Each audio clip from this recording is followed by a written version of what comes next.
Bonsoir, bonsoir. Nous sommes donc sur le cours de la gestion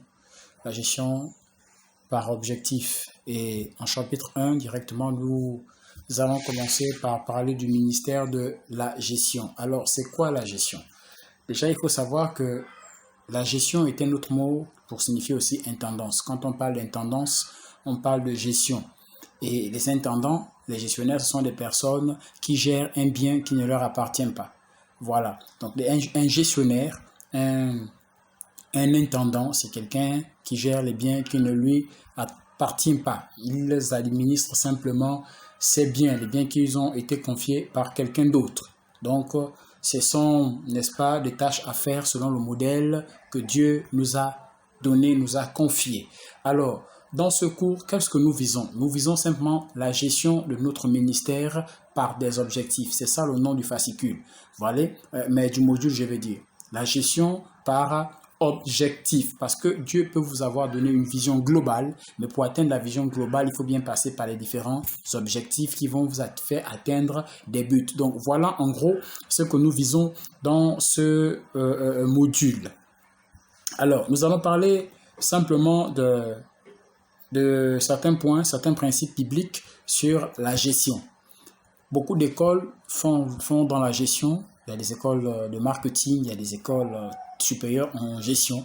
Mais quelles sont les ressources que nous gérons? Vous allez vous rendre compte que c'est toujours les ressources soit qui appartiennent à l'État, à l'entreprise, qui ne nous sont pas propres. Mais le concept divin, ici, il est tout autre. Nous allons le comprendre simplement. La Bible dit, dans le livre de 1 Corinthiens chapitre 14, verset 40, que tout se fasse avec bienséance, et ordre. Donc avec ordre et bienséance.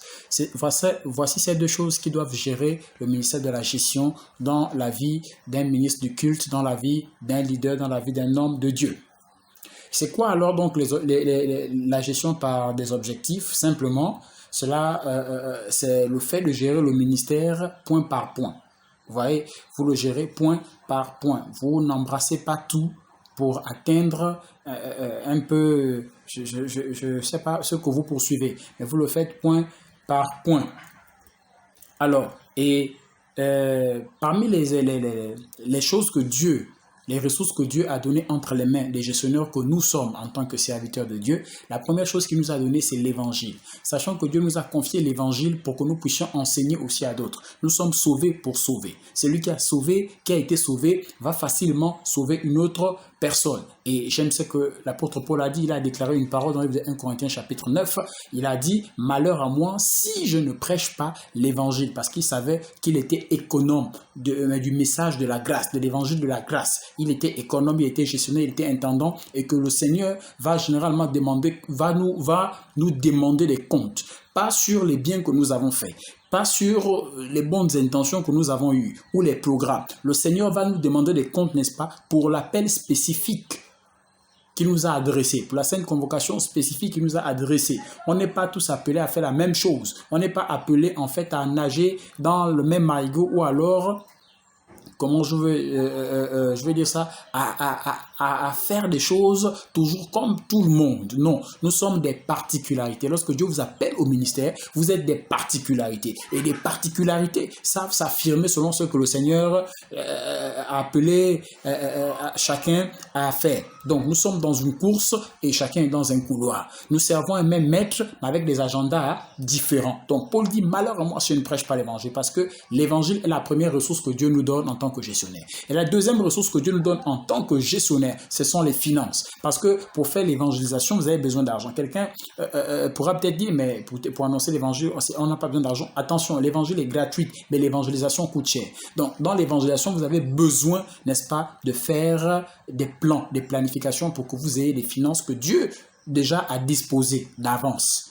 Vous voyez, quand Dieu vous appelle, il équipe. Mais Dieu nous équipe généralement par des ressources, telles que les ressources financières comme nous voyons, et les hommes.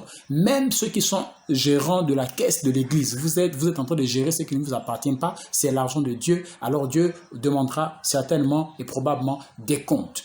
La Bible dit dans le livre de Proverbes 1,13, honore l'Éternel avec tes biens et avec les prémices de tout ton revenu. Donc même ton salaire appartient à Dieu. Tu es intendant de ton salaire.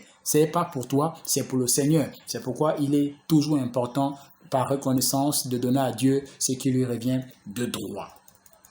Dieu également nous donne les ressources matérielles pour le ministère. Dans les ressources matérielles, vous avez les bâtiments, les instruments de musique, l'arsenal médiatique pour les ministères qui ont des médias, qui ont des chaînes. Tout ce que Dieu vous donne, les chaises, les tables, outils de bureau, tout ça là, Dieu vous donne afin que vous les gérez bien. Lorsque quelqu'un vous a fait un don d'une télévision, arrêtez de prendre, allez mettre à la maison. Non, ce n'est pas pour la maison. Vous prenez, vous mettez à l'église parce que c'était un don qui a été donné d'abord à l'église. C'est différent du don qu'on fait à l'homme de Dieu. Donc, toutes ces ressources sont des ressources que le Seigneur nous donne afin de faire de nous un gestionnaire, mais non un propriétaire. Voilà. Et après, il nous donne également des hommes. Vous comprenez? Et dans la prière de Jean, au chapitre 17, Jésus prie et puis il dit, les hommes qui étaient à toi, tu me les as donnés. Vous comprenez? Donc, le Père nous donne des hommes parce que nous sommes des gestionnaires. Un leader est un leader de conscience. Un leader est un moralisateur. Un leader est un conducteur. Et Dieu donne généralement des hommes pour que nous puissions, pour que ces leaders, ces enfants puissent les paître selon le cœur de Dieu. Et la condition sine qua non pour être un intendant de Dieu, pour être un bon économe de Dieu. La Bible nous donne le secret dans le livre de 1 Corinthiens chapitre 4 verset 2. La Bible dit, du reste, ce qu'on demande des dispensateurs, c'est que chacun soit trouvé fidèle. Dieu a besoin que tu sois fidèle. Dieu veut que tu sois fidèle afin d'être un bon intendant. Afin d'être un bon intendant. La fidélité. Nous allons nous revoir dans le prochain numéro, dans la deuxième vidéo. Que Dieu vous bénisse.